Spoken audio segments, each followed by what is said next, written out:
2007년 8월 13일 월요일입니다. 오후에 예수님과 함께 둘째를 데리고 은행에 들렸습니다. 주신 돈을 확인하여 교회 관리 요금을 이체 송금하고 통장을 정리했습니다. 예수님이 그 모든 것을 지켜보셨습니다. 예수님이 찾으라는 액수대로 생활비를 찾아 집에 와서 컴퓨터 작업을 했습니다. 작업을 하고 있는데 예수님이 글을 그만 쓰라고 하셔서 컴퓨터를 껐습니다. 그때 둘째가 라면을 먹으러 오라고 했습니다. 하나님 아버지, 예수님, 성령님은 점심으로 라면을 드셨습니다. 인천에서 땡땡씨가 오늘 온다고 했습니다. 오후 1시에 버스를 타고 출발했다는 문자 메시지를 받고 전화를 걸어 언제쯤 도착하는지 기사에게 물어보고 전화를 달라고 했습니다. 오후 6시가 넘어서 도착한다고 했습니다. 그래서 예수님께 언제 마중 갈까요? 여쭈니 5시에 출발하자고 하셨습니다. 아직 땡땡씨가 도착할 시간은 많이 남아 있었습니다. 오후 2시였습니다.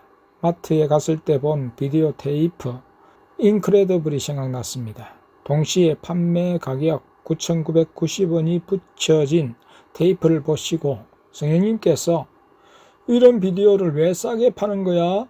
라고 하신 말과 내가 주인공들의 변화하는 모습이 하나님의 모습을 많이 닮았어요 했을 때 웃으신 것을 기억했습니다. 그것을 보고 싶어 예수님께 예수님 잉크레 하고 말을 꺼내다 또 내가 먼저 제안을 한다 싶어 말을 멈추었습니다. 그랬더니 예수님께서 인크레더블 나도 그것을 알아 땡땡이가 보고 싶어 하는구나 하시면서 그것을 보자고 하셨습니다. 하나님 아버지, 예수님, 성령님이 다 함께 그것을 보러 7층 영화관으로 올라가셨습니다. 1호관에서 보았습니다. 초능력자들의 활동이 두드러진 영화였습니다. 초능력자의 한 가족이 가진 신체적인 변화와 능력들은 하나님과 유사했습니다. 하지만 그 초능력자들은 육체적인 신체를 가졌기 때문에 죄를 짓고 문틈에 끼이기도 하고 잡히기도 하고 심지어 죽임을 당할 수도 있었습니다. 그러나 하나님은 영체이며 무한하시고 영원한 전능자이심을 더 가슴 깊이 새겼습니다. 예수님은 주인공의 아내가 자녀들과 바다에 떨어져 섬으로 가면서 보트가 된 모습과 또 팔이 길어져서 물체를 잡은 것을 직접 보여주시기도 하셨습니다. 영안이 열린 둘째와 막내는 예수님이 영화에서 하는 것처럼 주인공들의 흉내를 다 내보이셨다고 했습니다. 땡땡시를 마중하기 위해 땡땡시외 버스 터미널로 갔습니다. 하나님 아버지, 예수님, 성령님이 함께 가셨습니다. 삼위일체 하나님을 우리 차에 모시고 땡땡 터널을 지나는데 터널이 깨끗했습니다. 붙어있는 2-3마리의 귀신들은 하나님 아버지께서 친히 지옥으로 보내버리셨습니다.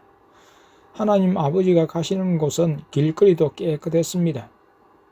감정대로변에 짓다가 방치된 건물에는 지난번 지날 때에 많은 귀신들이 붙어 있었으나 오늘은 하나도 볼 수 없었습니다.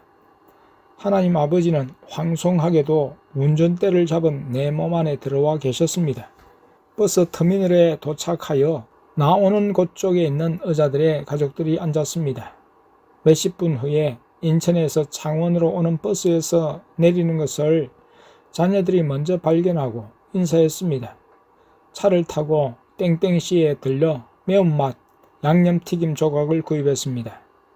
그런 다음 띵띵 백화점에 들렸는데 거기서 예수님이 아내에게 옷을 사라고 하셔서 집에서 입을 수 있는 원피스를 구입했습니다. 3분 다 함께 하셨습니다. 우리 집에 온 땡땡씨는 몸이 좋지 않았습니다. 체한 것처럼 속이 더부룩하다고 해서 사온 치킨을 먹지 못하고 따로 죽을 사서 대접했습니다. 밤 기도회에는 자유로운 복장으로 놀이 위주로 했습니다. 하나님 아버지는 강단에 앉아 계시고 예수님과 성령님 편으로 나누어 각각 3명씩 펜을 갈라 공기놀이를 했습니다. 한 번 한 다음에 예수님이 개인전에 들어가라고 하셨습니다. 땡땡씨는 공기놀이를 우리 교회에 와서 하는 것이라 오른손으로 함에도 서툴렀습니다. 그래서 오른손 그대로 하고 영안이 열린 두 자녀도 그대로 하고 첫째와 아내, 나는 평소 쓰던 손과 다른 반대편 손으로 했습니다. 평소에 첫째는 왼손잡이이고 아내는 칼질 또는 가위질은 왼손잡이이나 글을 쓰고 공기놀이 할 때는 오른손잡이입니다. 개인전을 하는데 예수님께 땡땡씨가 어깨가 아파요, 고쳐주세요 하자 둘째에게 불사역을 하라고 하셨습니다. 둘째는 치료에 은사가 있기 때문에 그 은사를 더 크게 훈련하시는 의미로 치료를 하게 하셨습니다. 한참 후 예수님은 아내를 간호사로 돕게 하셨습니다. 손님을 편안하게 치료해 주라시며 땡땡이는 뒤에서 하고 간호사는 앞에서 하지 라고 하기도 하셨습니다. 나에게 불을 넣어주라고 하셔서 넣어주었습니다. 어느 정도 하다가 예수님이 그만하라고 하셨습니다. 오랜 시간 버스를 타고 와서 피곤한 땡땡씨는 빨리 잠자리에 들었습니다. 다음은 아내의 기록입니다. 오후 2시쯤 휴대폰으로 오후 1시에 출발했다는 한 청년의 전화가 왔습니다. 예수님께서 붙여주신 청년인데 초원교회에 놀러가도 돼요 해서 언제든지 환영한다고 했습니다. 예수님께서 그 청년이 오면 특별한 것을 주신다고 하셨습니다. 마중을 나갔는데 6시 조금 넘어서 도착을 했습니다. 어젯밤에 자기가 다니는 교회의 하늘에 쌍무지개가 떴는데 구경하지 못한 것이 안타깝다고 했습니다. 비도 오지 않았는데 3사람만 봤다고 했습니다.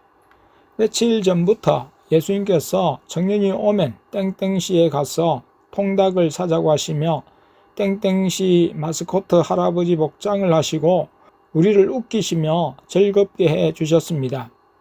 통닭을 사고 띵띵 백화점에 차를 주차하고 1층을 눌렀는데 갑자기 2층으로 가자고 하셨습니다. 2층은 어루 매장인지라 왜 2층을 가자고 하세요? 내 옷을 사주신다고 하셨습니다. 몇 번이나 옷을 사입으라고 하셨는데 물질 때문에 사입지 않았기 때문입니다. 그래서 오늘은 기습적으로 하신다고 하셨습니다. 이곳저곳을 둘러보다가 마음에도 들고 값도 싼 원피스를 구입했습니다. 예수님께서도 예쁘다고 하셨습니다. 나는 옷 고르는데 까다롭기 때문에 예수님께서 골라주시지 않으셨습니다. 예수님께서 한 벌을 골라주셨는데 사이즈가 맞는 게 없었습니다. 지하 매장에 가서 저녁 창거리를 사서 집으로 오는데 깨달은 것이 또 있었습니다. 집으로 오는 길은 퇴근 시간이면 정체가 심한 곳입니다. 그래서 예수님께서 백화점에서 이곳저곳을 다녀도 아무 말씀도 하지 않으셨구나 하고 깨달았습니다. 우리가 집으로 올 때는 차가 싱싱 달릴 수가 있었습니다. 시간도 정확하게 간섭하시는 것과 한 사람을 따뜻하게 사랑하시고 세심하게 배려하시는 예수님의 손길을 깊이 깨닫는 하루였습니다.